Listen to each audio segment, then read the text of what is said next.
बिस्मिल्लाहिर्रहमानिर्रहीम।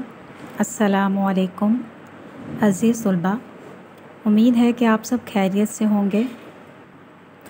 अज़ीज़ तलबा, आज हम नाहम क्लास के पहले सबक सीरत सरवर आलम सल्लल्लाहु अलैहि वआलिहि वसल्लम के हिस्सा अव्वल का मुतालिया करेंगे, यानी उसकी पढ़ाई करेंगे, उसकी तदरीस करेंगे। सबक की पढ़ाई शुरू करने से पहले मैं आपसे कुछ बातें शेयर करना चाह रही हूँ जो कि आप लोगों के लिए बहुत ही ज़्यादा ज़रूरी हैं, अहम हैं। और वो ये हैं कि आपने जैसे ही कोई लेसन, कोई सबक, कोई शायरी के हवाले से, नसर के हवाले से आपने कुछ भी शुरू करना है, सबसे पहले आप जो है उस सबक के शायर जो हैं, मुसन्निफ़ हैं, ठीक है, उसके बारे में आपने उनकी हालात ज़िंदगी के बारे में बहुत अच्छे से उसको पढ़ना है। क्यों? इसकी वजह यह है कि आपको हालात ज़िंदगी के हवाले से किसी भी मुसन्निफ़ का तारुफ़, किसी भी शायर का तारुफ़ वो आपको पेपर में आ सकता है। वो आपसे किसी किस्म का भी सवाल MCQs बना के पूछ सकते हैं। वो आपसे उनकी तारीख़ पैदाइश, वफ़ात, इसके अलावा उसकी किताबों के नाम, तसानीफ़ यानी उसकी किताबों के नाम, किसी भी तरह से हालात ज़िंदगी में से आपसे क्वेश्चंस किए जा सकते हैं। तो लिहाजा आप लोगों ने इस चीज़ को बिल्कुल भी इग्नोर नहीं करना, यह आपके लिए बहुत ही अहम बात है। और इसके अलावा आप लोगों के लिए ये जो सबक है, तदरीस है, यानी सबक की जो पढ़ाई है, वो किसी भी सबक की पढ़ाई आप लोगों के लिए बहुत ज़्यादा ज़रूरी है। हम मश्क करें या ना करें, लेकिन सबसे इम्पोर्टेंट चीज़ जो होती है वो हमारी पढ़ाई होती है, हमारी रीडिंग। देखें बच्चों, अगर हमारी रीडिंग अच्छी नहीं होगी तो क्या होगा, हमें पेपर आएगा, हमें बिल्कुल भी पता नहीं चलेगा। हम रट्टा सिस्टम रखेंगे कि हम मश्क कर लेते हैं तो चलो कुछ नहीं होता, हम इसी में से पास हो जाएंगे, सब बेहतर हो जाएगा। लेकिन यह आपकी गलत फहमी है। आपने रीडिंग को नज़रअंदाज नहीं करना। रीडिंग में आपके बहुत सारे मसले मसाइल हल हो जाएंगे, यानी कि आपको बिल्कुल भी मश्क करने की ज़रूरत ही पेश नहीं आएगी। जब हम एक लेसन को, एक सबक को बहुत अच्छे से पढ़ लेते हैं ना, तो हमें इस चीज़ की टेंशन नहीं होती कि हमें पेपर जो है वो कहाँ से आया है। तो हमें इजीली समझ आ जाता है कि अच्छा ये फ़लाँ सबक है, या फ़लाँ शायरी की बुक है, या फ़लाँ हमारी नज़म है, या गज़ल है, या नसर का हिस्सा है। तो हम इसको इजीली पढ़ सकते हैं, हमें किसी किस्म की टेंशन नहीं होती। हमें पता है कि ये हमने सबक पढ़ा हुआ है, और हमें पता है कि हमें MCQs है, या सवाल है, या किसी किस्म की कोई इबारत आ गई है, तो हमें पता होता है कि हमें कहाँ से मिली है। तो हम इसको इजीली अपने पेपर को अटैम्प्ट कर सकते हैं। तो लिहाजा रीडिंग बहुत ज़रूरी है आप सबके लिए। और चले हम रीडिंग स्टार्ट करते हैं। और इसके लिए आपको, आपके पास आपकी किताब मौजूद होनी चाहिए, आपके पास आपकी लेड पेंसिल होनी चाहिए, और आपने मायनी मफ़हूम को बहुत अच्छे से समझना है, हर चीज़ को अच्छे से समझना है, ताकि आपको अच्छे तरीके से हर चीज़ जो है वो अज़बर हो जाए। हाँ जी, तो सबक की तरफ आएँ। हाँ जी, हमारे पास जो हमारा पहला सबक है सीरत सरवर आलम सल्लल्लाहु अलैहि वआलिहि वसल्लम के बारे में है। तो बेटा ये हमारे पास एक मज़मून है।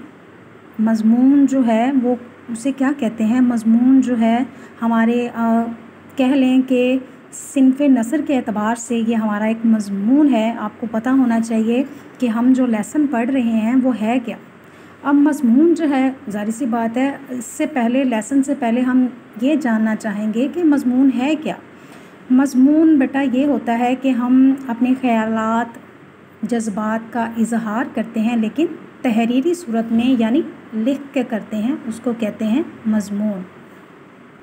अच्छा जी, सीरत, ठीक है, सीरत कहते हैं किरदार को, हालत को, खसलत को।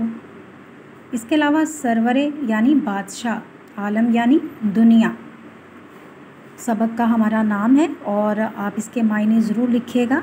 इसके अलावा ये जो सबक है, इसकी तदरीस के बाद, यानी इसकी पढ़ाई के बाद हम इस काबिल हो जाएंगे कि हमें समझ आ जाए कि ये जो सबक है ये किसके बारे में है। ज़ाहिर सी बात है ना, जब तक हम सबक को तो लेके बैठ गए लेकिन हमें पता ही नहीं है कि सबक जो है वो किसके बारे में हमें बताया जा रहा है। तो इसकी तदरीस के बाद हम इस काबिल हो जाएंगे कि हम जान सकें कि ये सबक किसके बारे में है। हाँ जी, सबसे पहले है नबी करीम सल्लल्लाहु अलैहि वसल्लम की सीरत अतहर। अतहर कहते हैं पाकीज़ा सीरत को, पाकीज़ा सीरत को। हाँ जी, इसके अलावा है अतहर के मुख्तलिफ़ पहलुओं को जान सकेंगे, यानी कि हम इसमें आप सल्लल्लाहु अलैहि वसल्लम की जो पाकीज़ा सीरत है, ज़िंदगी है, उसके बारे में हम उसको बहुत अच्छे से जान सकेंगे। इसका दूसरा पॉइंट है नबी करीम सल्लल्लाहु अलैहि वसल्लम की हयात तैयबा, जिस तरतीबो तवाज़न कहते हैं तसलसल को, की आला तरीन मिसाल थी, इससे आगाह हो सकेंगे हम। उसके बाद है शिबली नुमानी। अब ये जो शिबली नुमानी है, ये मैं आपको पहले भी कह चुकी हूँ, ये हमारे जो मुसन्निफ़ हज़रात हैं शिबली नुमानी, इनका उर्दू अदब में बहुत बड़ा नाम है कि हाँ, तारीख़ यानी हिस्ट्री, अक़ीदत और अदब के दरमियान हम आहंगी कहते हैं मुताबकत के तसव्वुर से आशना हो सकेंगे, यानी आशना का मतलब हम उसके बारे में जान सकेंगे।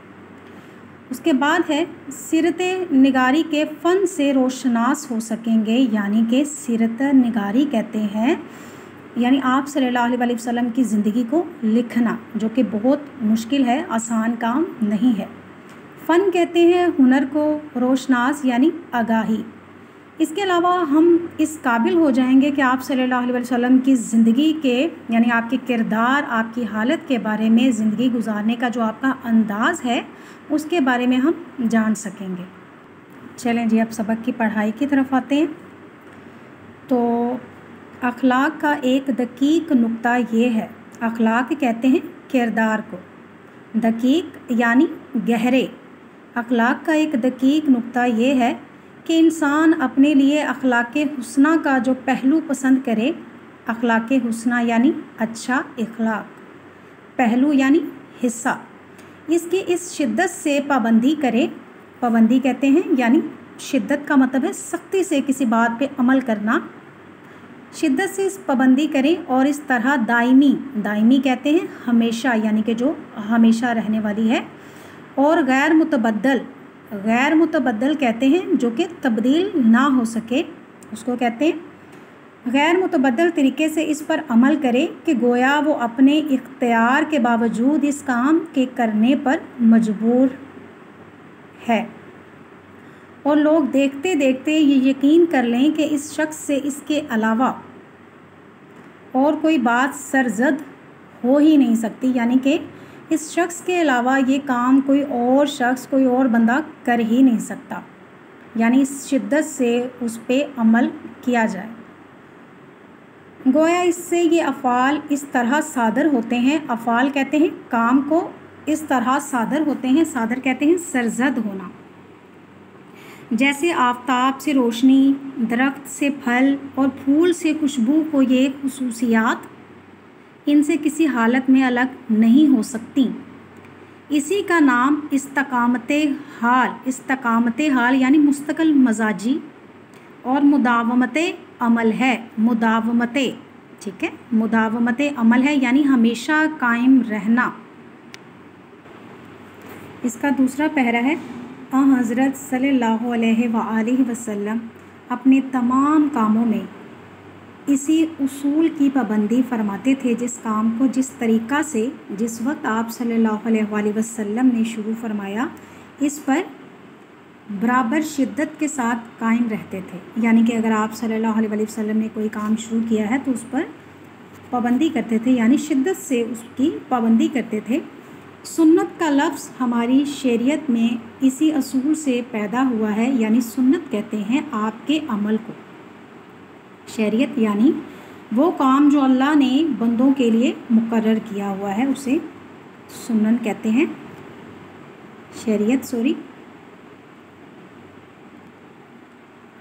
शरीयत में इस असूल से पैदा हुआ है। सुन्नत वो फ़ेल है, फ़ेल कहते हैं काम को, जिस पर हज़रत सल्लल्लाहु अलैहि वसल्लम ने हमेशा मुदावमत यानी अभी आपको उसके बारे में पहले बताया गया है, हमेशा कायम रहने वाली फरमाई है। और बग़ैर किसी कवी माने कहते हैं ठोस, کبھی اس کو ترک نہیں فرمایا یعنی اس کو چھوڑا نہیں، یعنی کہ ایسا نہیں ہے کہ کوئی کام سٹارٹ کیا تو اس کو چھوڑ دیا گیا، ہاں کوئی بہت ٹھوس وجہ ہوئی تو وہ ایک الگ بات ہے، لیکن اس کو چھوڑتے نہیں تھے۔ اس بنا پر جس قدر سنن کہتے ہیں یعنی کہ وہ کام جو کہ اللہ تعالیٰ کی سنت سے ہو، وہ در حقیقت آپ صلی اللہ علیہ وآلہ وسلم کی استقامت حال اور مداومت عمل کی ناقابل انکار مثالیں ہیں۔ آپ صلی اللہ علیہ وآلہ وسلم کے تمام اخلاق و اعمال کس قدر پختہ کہتے ہیں مضبوط کو، اور مستحکم یعنی کہ مضبوطی سے قائم رہنا ایک بات پہ، کہ کبھی تمام عمر ان میں سے ایک ذرہ فرق نہیں پیدا ہوا۔ ایک دفعہ ایک شخص نے حضرت صلی اللہ علیہ وآلہ وسلم کے عبادت و اعمال کے متعلق حضرت عائشہ رضی اللہ تعالی عنہا سے دریافت فرمایا کہ کیا آپ صلی اللہ علیہ وسلم کسی خاص دن یہ کرتے تھے؟ انہوں نے جواب دیا لکانا عملہ دیمت، یعنی کہ کبھی کوئی کام ترک نہیں کیا۔ آپ صلی اللہ علیہ وسلم کا عمل جھڑی ہوتا تھا۔ جھڑی کہتے ہیں جو بارش برستی ہے نا، بارش کا آنا یا بارش کی جھڑی لگ جانا، یعنی جس طرح بادل کی جھڑی برسنے پر آتی ہے تو نہیں رکتی، اسی طرح آپ صلی اللہ علیہ وسلم کا حال تھا کہ جو بات ایک دفعہ آپ صلی اللہ علیہ وسلم نے اختیار کر لی، ہمیشہ اس کی پابندی کی۔ آپ صلی اللہ علیہ وسلم نہایت نرم مزاج، خوش اخلاق اور نیکو سیرت تھے۔ نیکو سیرت کہتے ہیں نیک کردار۔ آپ صلی اللہ علیہ وسلم کا چہرہ ہنستا تھا، وقار و متانت سے، وقار و متانت کہتے ہیں عزت سنجیدگی سے گفتگو فرماتے تھے، کسی کی خاطر شکنی نہیں کی، یعنی خاطر شکنی کرنا، کسی کا دل نہیں توڑتے تھے۔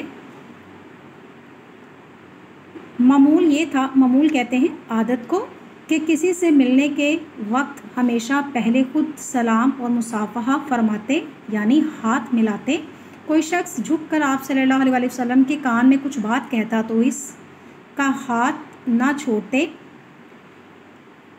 ہاتھ اس وقت تک نہ چھوڑتے، اس کی طرف سے رخ نہ پھیرتے جب تک کہ وہ خود نہ منہ ہٹا لے۔ مصافحہ میں بھی یہی معمول تھا، یعنی عادت تھی، یعنی کسی سے ہاتھ ملاتے تو جب تک وہ خود نہ چھوڑ دے اس کا ہاتھ نہ چھوڑتے۔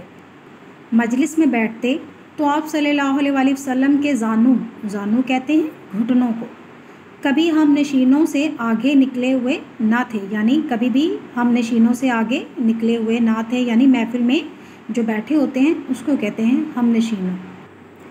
ایک دفعہ نجاشی کے ہاں سے، نجاشی کہتے ہیں یعنی حبشہ کا بادشاہ تھا جس نے آپ صلی اللہ علیہ وسلم کے کہنے پر اسلام قبول کیا۔ ایک دفعہ نجاشی کے ہاں سے ایک سفارت آئی، سفارت کہتے ہیں یعنی سفیر، نمائندہ کہتے ہیں، سفیر آیا تھا۔ آپ صلی اللہ علیہ وسلم نے اس کو اپنے ہاں مہمان رکھا اور خود بنفس نفیس مہمانداری کی، یعنی کہ خود ان کی خاطر تواضع کی، یعنی خدمت کی، کہ تمام کام انجام دیے۔ صحابہ کرام رضی اللہ تعالی عنہ نے عرض کی کہ ہم یہ خدمت انجام دیں گے۔ ارشاد ہوا کہ ان لوگوں نے میرے دوستوں کی خدمت گزاری کی ہے، اس لیے میں خود ان کی خدمت گزاری کرنا چاہتا ہوں۔ مجالس صحبت میں لوگوں کی ناگوار، یعنی ناگوار کہتے ہیں جو کہ ناپسندیدہ ہوں، جو کہ پسند نہ کی جا رہی ہوں یا ان کو پسند نہ ہوں، مجالس صحبت میں لوگوں کی ناگوار باتوں کو برداشت فرماتے اور اس کا اظہار نہ کرتے۔ حضرت زینب رضی اللہ تعالی عنہا سے جب نکاح ہوا اور دعوت ولیمہ کی تو کچھ لوگ کھانا کھا کر وہیں بیٹھے رہے۔ اس وقت پردہ کا حکم نازل نہیں ہوا تھا، یعنی کہ یہاں پہ پردہ کی بات بھی کی جا رہی ہے، اور حضرت زینب رضی اللہ تعالی عنہا بھی مجلس میں شریک تھیں۔ آپ صلی اللہ علیہ وسلم چاہتے تھے کہ لوگ اٹھ جائیں، لیکن زبان سے کچھ نہیں فرماتے تھے۔ لوگوں نے کچھ خیال نہ کیا۔ آپ صلی اللہ علیہ وسلم اٹھ کر حضرت عائشہ رضی اللہ تعالی عنہا کے حجرہ تک گئے، واپس آئے تو اس طرح مجمع کہتے ہیں ہجوم کو کہتے ہیں جہاں پہ بہت زیادہ لوگ جمع ہوں، موجود تھا۔ پھر واپس چلے گئے اور دوبارہ تشریف لائے۔ پردہ کی آیت اس موقع پر اتری۔ किसी की कोई बात बुरी मालूम होती तो मजलिस में नाम लेकर इसका ज़िक्र नहीं करते थे, बल्कि सिगाए तामीम कहते हैं ऐसी बात जो सबके लिए हो के साथ फरमाते थे कि लोग ऐसा कहते हैं। बाज़ लोगों की ये आदत है, ये तरीक़ा अबहाम कहते हैं पोशीदा, इसलिए इख्तियार फरमाते थे कि किसी के शख्स मखसूस की ज़िल्लत ना हो, यानी उसकी बेइज्जती ना हो और इसके एहसास गैरत में कमी ना आ जाए। बावजूद इसके कि आप सल्लल्लाहु अलैहि वसल्लम का अब्र करम हर वक्त बरसता रहता था, हम किसी का बेज़रूरत शदीद सवाल करना आप सल्लल्लाहु अलैहि वसल्लम पर सख्त गिरां कहते हैं नापसंद होता था। इरशाद फरमाते कि अगर कोई शख्स लकड़ी का घट पीठ पर लाद लाए, घट कहते हैं बंडल को, और बेचकर अपनी आबरू बचाए यानी इज़्ज़त, तो इससे बेहतर ये है कि लोगों से सवाल करें। इसका बकिया हिस्सा इंशाल्लाह हम नेक्स्ट वीडियो में पढ़ेंगे। तो अगर किसी किस्म की कोई गलती हुई हो तो आप मेरी इस्लाह कर सकते हैं, क्योंकि हम सब जो हैं वो एक दूसरे की इस्लाह कर सकते हैं। इसके लिए मुझसे भी गलती हो सकती है, आपसे भी हो सकती है, तो लिहाजा अगर मेरी तरफ़ से कोई गलती हुई हो तो आप मुझे बता सकते हैं, मैं उसके लिए इस्लाह करूँगी खुद की। जज़ाकल्लाह।